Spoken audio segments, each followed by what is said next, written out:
Hello friends, एक बार फिर से स्वागत है आप सब लोगों का मेरे यूट्यूब चैनल में। आज हम लोग पढ़ने वाले हैं टेंसेस का एक बहुत ही इंपॉर्टेंट वीडियो, जिसके अंदर कुछ 10 क्वेश्चंस हम लोग करने वाले हैं और इनको आंसर्स जो आ रहे हैं वो क्यों आ रहे हैं, उनके रूल्स भी हम लोग देखने वाले हैं। तो चलो करते हैं इस शानदार वीडियो की शुरुआत। इससे जुड़े हुए जो क्वेश्चन हैं आपके टेंसेस से करेक्ट फॉर्म द वर्ब में आते हैं आपके। पहला क्वेश्चन है he dash milk every morning. Option में ड्रिंक है, ड्रैंक, ड्रिंक, ड्रिंक्स, ड्रंक। आपका टाइम हो चुका है शुरू।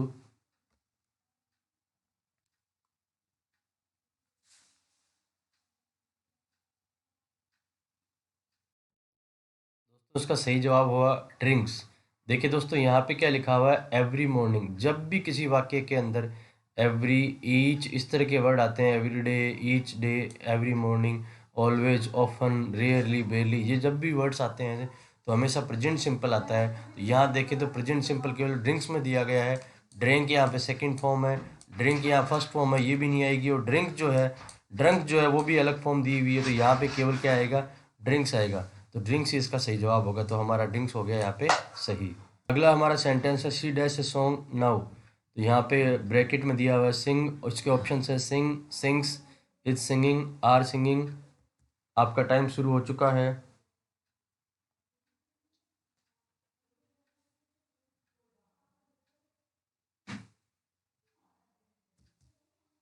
दोस्तों इसका आंसर होगा इज सिंगिंग। मैं यहाँ बताना चाहूँगा आपको, देखिए इस सेंटेंस में क्या दिया हुआ है, नाउ।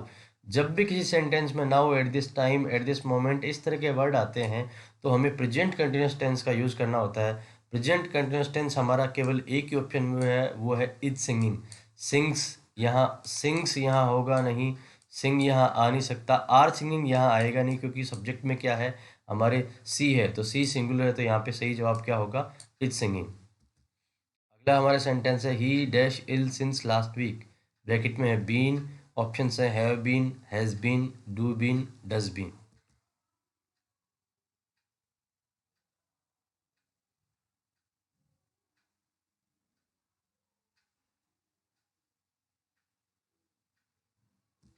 दोस्तों इसका सही जवाब होगा हैज़ बीन। देखिए यहाँ पे आसानी से आप पहचान सकते हैं, यहाँ पे क्या दिया हुआ है, सब्जेक्ट है हमारा ही।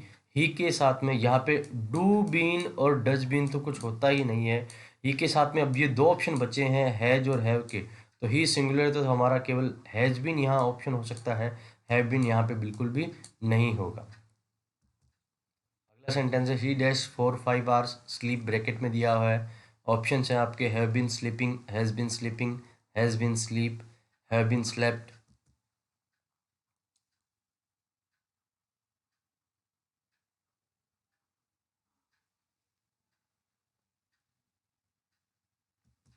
इसका सही जवाब है हैज बीन स्लीपिंग। देखिए दोस्तों, जब भी किसी वाक्य में सिंस और फोर आते हैं और उनके साथ में टाइम दिया हुआ होता है, तो ऐसे वाक्य में हमें क्या करना होगा, प्रेजेंट परफेक्ट कंटिन्यूस टेंस का यूज़ करना होगा।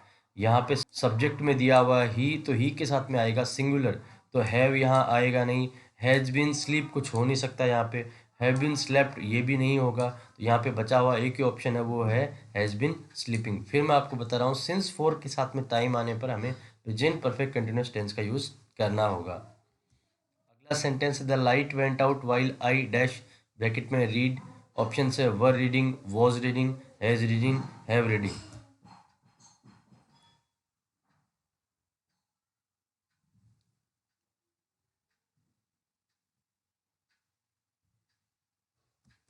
यह हमारा सही जवाब होगा वाज रीडिंग। देखिए दोस्तों, जब भी किसी वाक्य के अंदर वाइल आता है और वाइल के बाद में क्या होता है, वाइल यहाँ पे कनेक्टिव के रूप में काम में लिया गया है।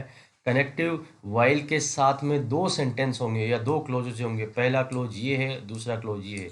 जब पहला क्लोज पास्ट सिंपल में दिया हुआ होता है, तो दूसरा क्लोज जो होगा वो हमारा पास्ट कंटिन्यूस टेंस में आएगा, क्योंकि यहाँ पे एक ऐसा वाक्य है जो तुरंत हो चुका है और दूसरा पार्ट ऐसा है जो लंबा चलने वाला है। रीडिंग वाला जो पार्ट है वो लंबा चलने वाला काम है, इसलिए पास्ट कंटिन्यूस आएगा। और वो लाइट जाने वाला जो काम है वो मोमेंट में ख़त्म होने वाला है, तो वहाँ सिंपल पास्ट आएगा। वाइल के साथ में दोनों तरफ पास्ट कंटिन्यूस आ सकता है, या फिर एक तरफ पास्ट कंटिन्यूस और पास्ट सिंपल आ सकता है। तो यहाँ पे एक लंबा सेंटेंस, लंबा काम चलने वाला है इसलिए पास्ट कंटिन्यूस, और दूसरा इमीडिएटली खत्म होने वाला काम है, इसलिए यहाँ पे पास्ट सिंपल का प्रयोग किया गया है। तो हमारा ऑप्शन राइट हो गया है, वाज रीडिंग। सेंटेंस है I dash you tomorrow, bracket में मीट, ऑप्शन है will met, will meet, will meeting, meets.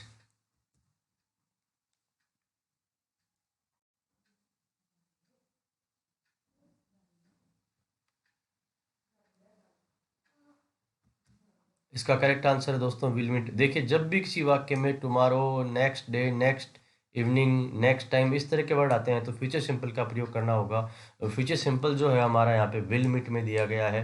Will meeting यहाँ कुछ होगा नहीं, मीट्स यहाँ आएगा नहीं, विल मेट बिल्कुल आ नहीं सकता क्योंकि विल के साथ में हमेशा फर्स्ट फॉर्म आती है, इसलिए हमारा सही जवाब होगा विल मीट।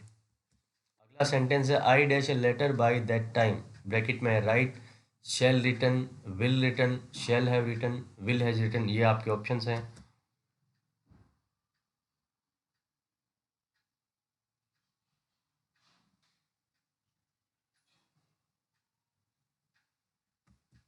आपका सही जवाब होगा शैल हैव रिटन। दोस्तों जब भी किसी वाक्य में बाई आता है और बाई के साथ में समय दिया हुआ होता है, ऐसे वाक्य हमें हमेशा फ्यूचर परफेक्ट का प्रयोग करना होगा। देखिए यहाँ पे फ्यूचर परफेक्ट जो है वो होता है shall have plus third form. यहाँ शैल रिटन ये होगा नहीं, विल रिटन ये भी नहीं होगा, विल हैज रिटन हो नहीं सकता क्योंकि फ्यूचर में हैज नहीं आता है। तो बचा एक ही ऑप्शन है, वो है हमारा शैल हैव रिटन। अगला सेंटेंस है I dash the letter before he arrive, option है आपके has written, had written, shall have written, will has written.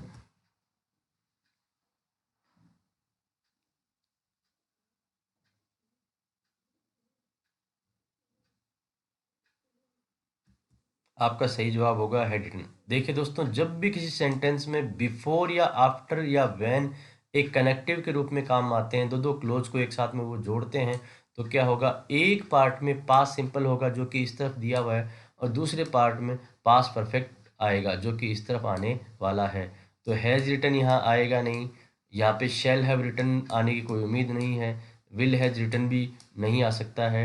तो पास्ट परफेक्ट है हमारा हैड रिटन और वही यहाँ पे आ जाएगा। फिर मैं बता रहा हूँ आपको, आफ्टर, बिफोर और व्हेन जब भी किसी वाक्य में कनेक्टिव के रूप में काम में आते हैं तो एक तरफ आएगा पास्ट परफेक्ट, दूसरी तरफ आएगा सिंपल पास्ट। सिंपल पास्ट हमारा दिया हुआ है तो यहाँ पे आएगा पास्ट परफेक्ट। अगला है C often dash her village, visit, visited, visit, visits, have visit.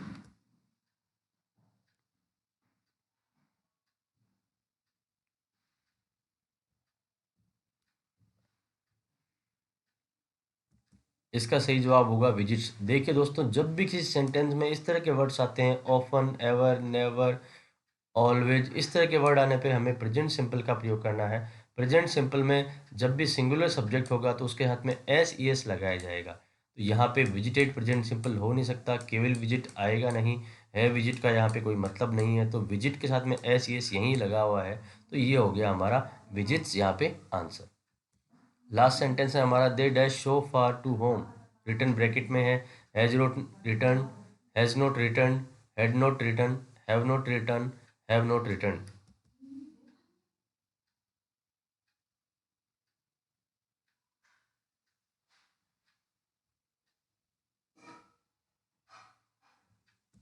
दोस्तों हमारा सही जवाब होगा हैव नॉट रिटर्न। देखिए दोस्तों जब भी किसी वाक्य में सो फार, ऑलरेडी, जस्ट, यट इस तरह के वर्ड आते हैं तो इस तरह के वर्ड आने पे हमें प्रेजेंट परफेक्ट टेंस का यूज करना होगा। ऐसे वर्ड फिर मैं बता रहा हूँ, सो फार, जस्ट, यट, ऑलरेडी जैसे शब्द आते हैं तो हमें प्रेजेंट परफेक्ट का यूज करना होगा और प्रेजेंट परफेक्ट में has, have plus third form आएगी। हैज नॉट रिटर्न यहाँ आएगा नहीं क्योंकि सेंटेंस में सब्जेक्ट क्या है, दे, प्लूरल है, तो हैज नहीं आएगा। पास का कोई मतलब नहीं है, हेड यहाँ आएगा नहीं। हैव नोट रिटर्न, रिटर्न यहाँ फर्स्ट फॉर्म है, ये नहीं आ सकता है, तो हमारा सही जवाब होगा हैव नोट रिटर्न। दोस्तों इसी प्रकार के अन्य वीडियोस को देखने के लिए, ग्रामर के अन्य टॉपिक्स को देखने के लिए प्लीज़ हमारे चैनल को सब्सक्राइब करें। Thank you so much.